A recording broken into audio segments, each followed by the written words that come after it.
Well, if you clicked on this video, you probably also love computers and feel a little concerned about the future where the whole interaction with software is happening not by humans, but by AI agents and robots, I mean in a broader sense. Let's take a step back and understand the current moment on a timeline from the broader perspective, like in low fidelity. It feels like in past decades we've been expecting that computers are always gonna stay with us. And I don't mean smart devices like a phone, a smartwatch, or a tablet, or whatever gadget has a chip inside, right? I mean the computer as an interface with the keyboard and mouse and trackpad as an input source, with the complex digital process inside that can be manipulated by this input source, and we humans manipulate this process expecting the particular result to happen. Obviously you can say that the phone is also the computer, and that's true, but the phone is mostly, well, still it's mostly for the consumption of the content or the program. It's not for the creating and not for the building different things like we do, or at least get used to be doing on the computers. Obviously, I'm not going to dive deep into the history of computers as an interface that humans interact with. I believe you all know it. But recent events got me thinking that the current trajectory of technological development is going in a direction where the majority of people are not going to be using computers anymore, and will be satisfied only with consumer type of devices. In the last couple of decades, we've been using computers a lot to build software, to build different products, write music, making videos, and interact with complex graphical interfaces to create, build, deploy different types of products like digital media, content creation, digital design, graphic design, applications, whatever software. But now with the rise of agentic control over the software, over the machine itself, the interface itself, like a graphical interface, seems to soon be abolished and forgotten. So if we take a step back and look at the beginning of the computer era, you may know that at the beginning computers and computer programs didn't always have a graphical user interface. The program was just a set of functions and tools that can be accessed and executed from the terminal, basically from the command line. That's why the first computers didn't even have a mouse, because you just interacted with them through the command line.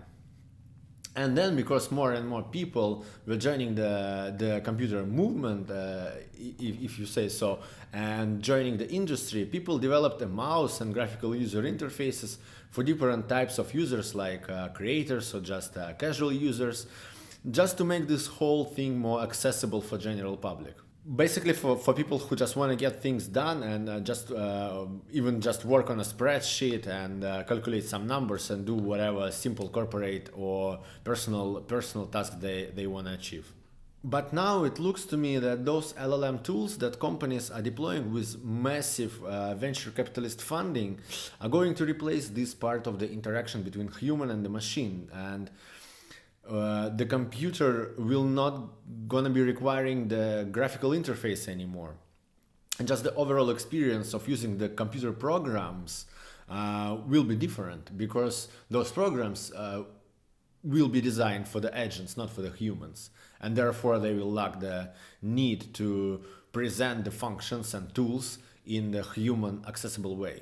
So basically, if we can look at it like the history is making a sort of a loop, and we are closing the circle in this history of human-computer interaction and software development, when instead of having all those beautiful graphical interfaces like in the past couple of decades, we are coming back to the chat window as a sort of replacement for the command line tool. The obvious difference is that for the early terminal programs, you need to know how to interact with them in terms of input and programming language, but now this chat accepts any type of a natural language, and the results can be done for anyone. So we can clearly see a direction when you don't even need to have a monitor anymore. There is just a chip with agents running on it, and you command it through the chat, like typing your command, or even through the voice recording, and the task is accomplished for you, and you present it with the result. So basically, you can interact with any type of chip, no matter how powerful is that, from your smartphone or your smartwatch, from any device that has an input source and can accept your voice.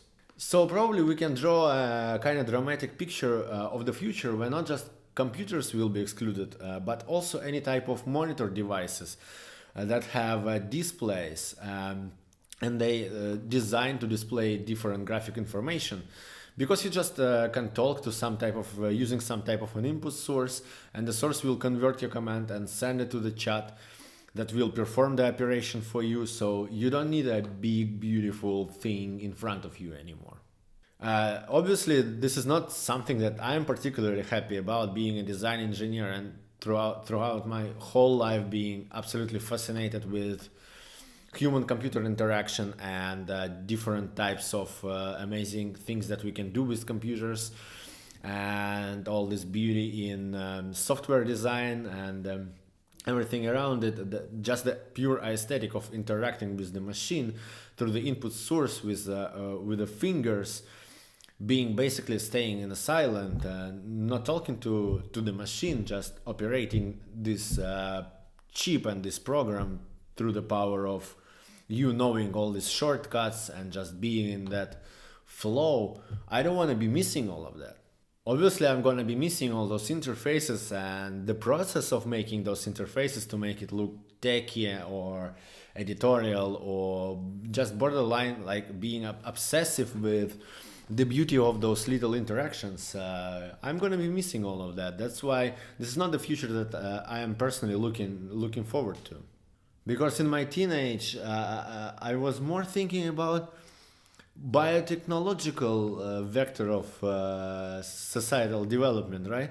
And this is something that excites me and was always exciting me from this whole sci-fi kind of narrative, and it's definitely much more interesting than just giving these short commands and kind of rolling the dice, expecting it to perform the way you want it to, and this is just so boring and basic, and this is not something that I really want. Oh, honestly, I will be honest with you guys. This is something that makes me feel really sad about the future.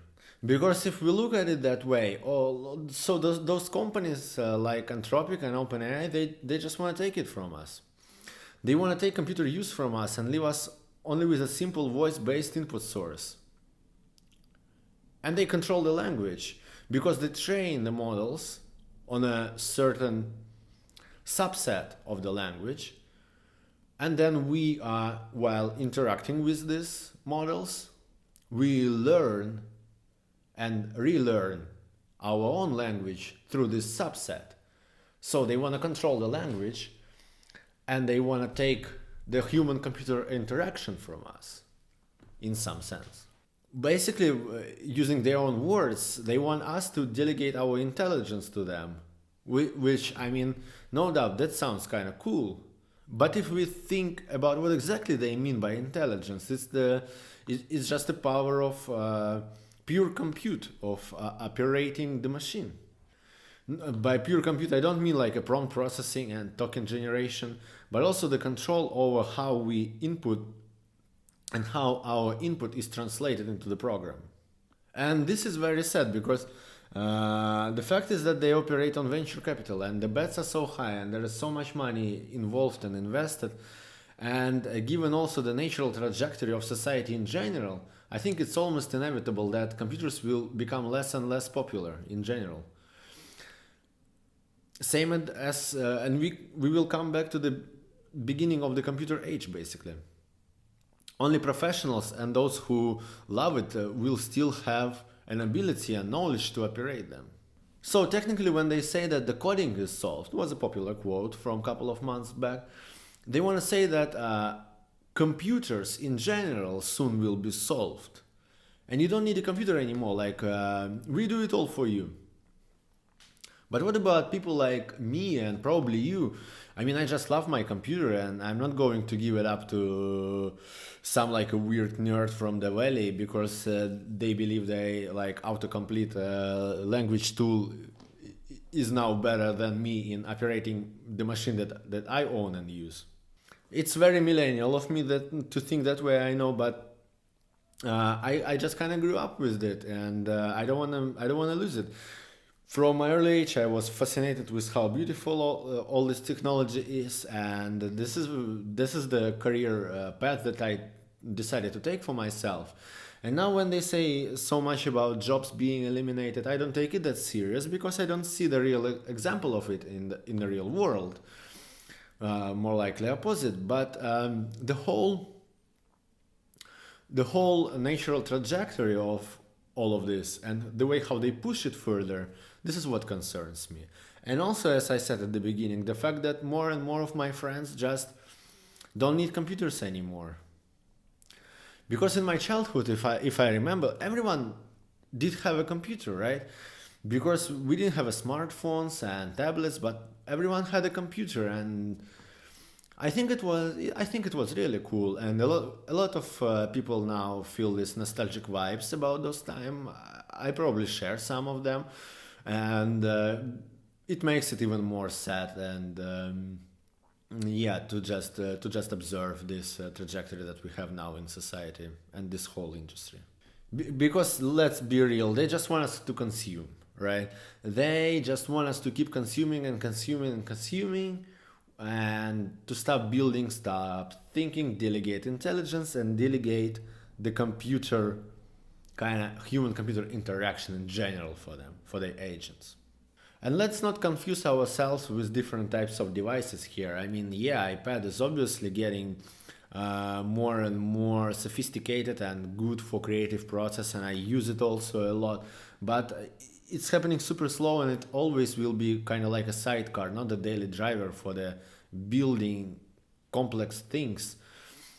Just because of how it's designed in terms of the input and output. And after all, having all these thoughts, it definitely makes me feel like I am just getting older, even though I'm probably not that old. But in this type of videos, I sound to myself like I am an old guy who just obsessed with the sort of an old technology, and time goes by, and no one needs your fucking computer anymore. But still, I think it's so fucking cool to like professionally use the super powerful machine every day and being good at it, like having all those shortcuts and key bindings and just jump around different flows and writing code, making music, creating videos, like everything is just so powerful. And fuck them, I'm not gonna give up on that. So when the whole world is moving toward this computerless future with agentic environment like browsing and doing things for us, like a browsing control, which is a very popular thing, and I actually explored it quite a lot, and I will be making a video about it. I will actually show how the browser control can be built nowadays, and I explain several tools that I used to build a sort of like a little prototype just to learn things for myself. Subscribe to the channel, the video is coming very soon. And yeah, this is not something that I'm looking for, and the situation can change. And I still hope that people like me and we all will still have things to do, that like this all these exciting, cool, complex interfaces. No matter your taste, you may be focusing on consumer, pure like a B2C site, like this bright and cool, engaging interfaces. Maybe you like to build more like me, utilitarian and kind of bold and super compact and data-driven systems. Doesn't matter. Still, everything can still be beautiful and exciting if we are not allowing this global process to completely occupy our own vision of the future. Anyway, it's all just a theory, and it's just a thought that came to my mind while observing all these processes that we have, especially hearing things here and there from the CEOs of those companies, and just seeing how these giant internet corporations, what they're trying to build now in terms of all this computer vision and browser control and agentic environments being like deployed right on the chip when you buy the laptop, right? So I don't know where it's all going, and no one knows, but this is just an outline, like a small draft of the one of the possible future scenarios that me personally I would definitely prefer to avoid. If you think the same, like this video, and if you have any thoughts about how it can be different, or which is probably more interesting, what we can do to, no, we probably cannot change it because we don't have such a huge amount of funding, but what we can do in terms of at least staying true to our own career path and our own vision, if we still want it. Drop a comment. Yeah, I will be very interested to read. Bye bye, guys.